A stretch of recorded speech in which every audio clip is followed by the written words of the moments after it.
My sister is Çiğdem. Çiğdem Şenoğlu Uçar. Her husband Muhammed Uçar. Their children Tuna, 6 years old. And twins Cansu and Göksu, they are 3 years old. Still there. The wait is excruciating. It's been 1 week since 2 major earthquakes hit Turkey and Syria, and people here have lost everything but hope to at least find closure.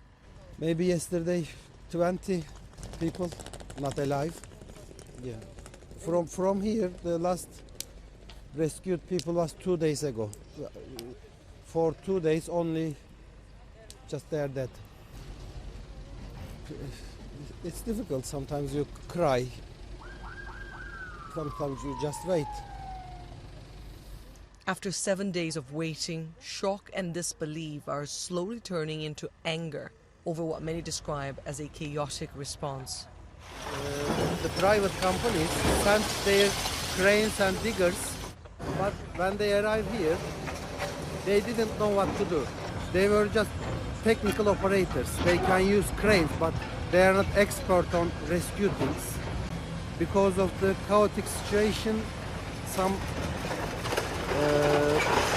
family members here just lie down in front of cranes and they said, "I'm begging you, please come this way."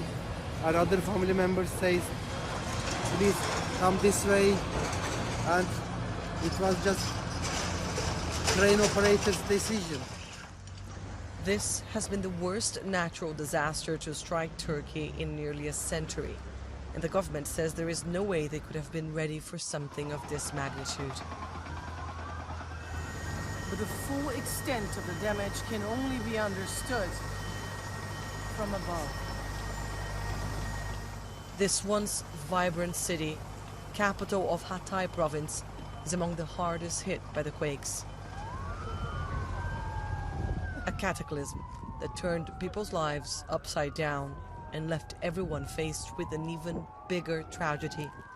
Without electricity, water, or toilets, those who survived are at great risk. Cholera is spreading fast, and aftershocks happen all the time, every day, as an insistent reminder of how fragile life here has become. Annelies Borges in Antakya, southern Turkey, for Euronews.